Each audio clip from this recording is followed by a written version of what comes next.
All right, welcome to part 3 of the Revolutionary War lecture. So we talked a little bit about what was going on in the South with regards to the official war, but here we have some unofficial warring going on as well. So some backcountry fighting. And these are rebels and loyalists that are not a part of the armies, but they are fighting each other. So like supporters of revolutionary government started seizing, torturing, imprisoning English sympathizers. Loyalists were doing the same, going around seizing rebel ammo, breaking into jails to free people who were imprisoned that were loyalists, attacking different rebel outposts. And so this kind of led to like a backcountry civil war in the South.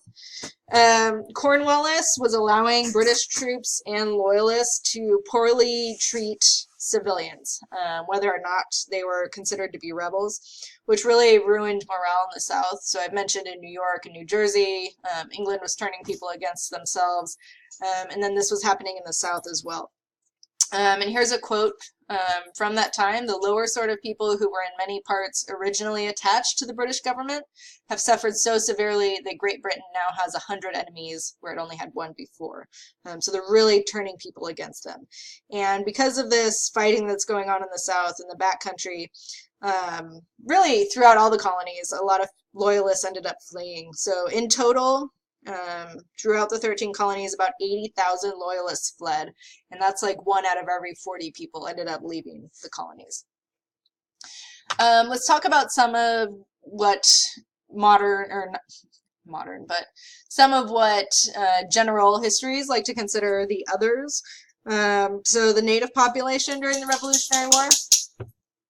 They had been caught in the middle of the 7 Years' War between France and Great Britain. Now they were caught in the middle again between the United States and Great Britain. Most of them this time allied with England because, again, England was the group who was slightly more respectful of their rights.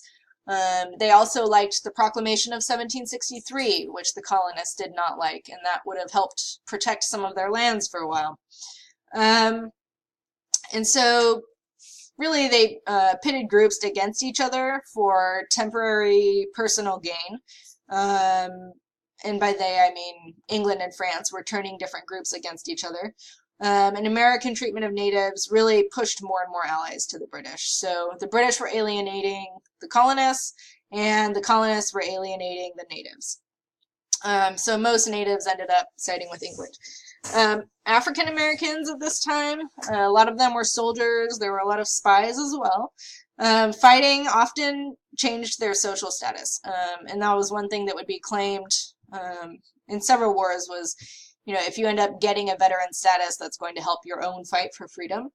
And so they do end up eventually serving on both sides, initially on the side of the British, but then once the Americans see that they do actually need to offer the same deal, freedom for fighting, they do.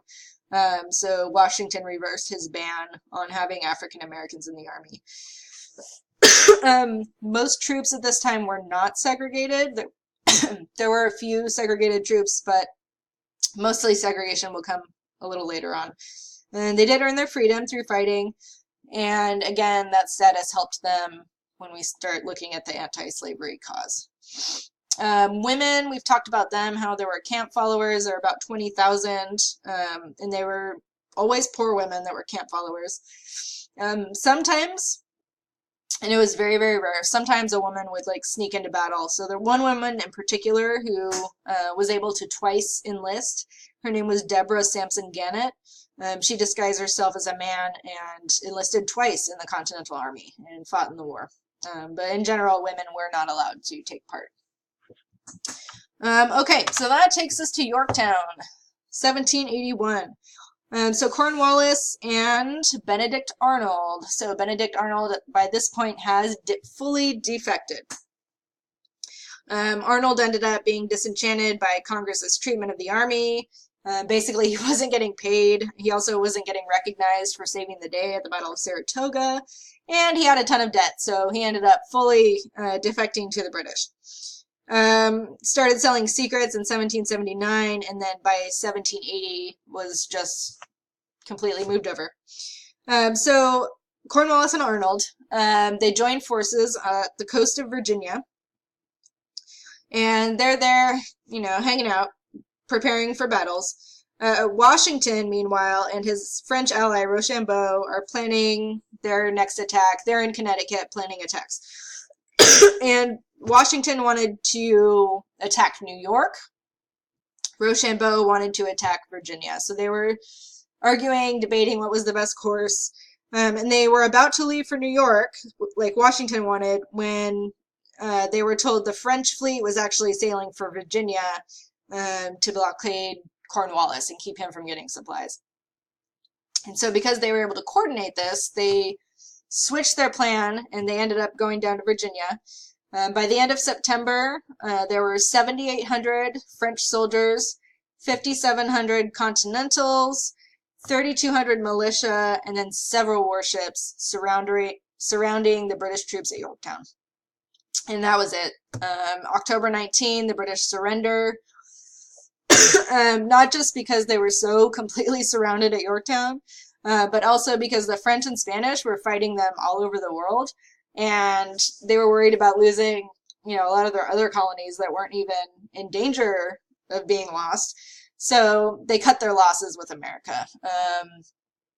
Just kind of figured it was no longer worth it to be, putting this amount of money into a colony that doesn't even, so fiercely into their independence, and they have these allies, so they just cut ties. So that takes us to peace, because the war is over. So this is the Second Treaty of Paris. Was negotiated in Paris again, but this time by Benjamin Franklin in 1782. It goes into effect in 1783. So the First Treaty of Paris ends the 7 Years' War, 1763. The Second Treaty of Paris ends the Revolutionary War in 1783. So they're 20 years apart. France and Spain ended up negotiating their own peace agreements with England. Even though it had been part of the original treaties with France that they would negotiate together, they ended up doing that separately with input. And so in this Treaty of Paris, it recognizes American independence, completely independent from Great Britain, and it establishes the borders of the United States. And it establishes them at the Mississippi River, so here, the end of the light green, and the 31st parallel.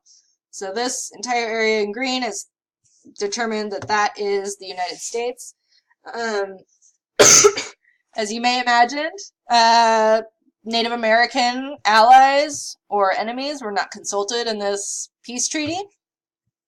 And so foreign powers, once again, are giving away much of their land to a different nation. So they're clearly unhappy. Again, no input. And their lives are certainly changed by the outcome of this war, because the United States is very, very land hungry, as we already know. All right, that's going to do it for this lecture. We'll come back next week with talking about the new government of the United States. So have a good week. Happy end of week 8. This is the halfway point. You guys are doing awesome. Talk to you later. Bye.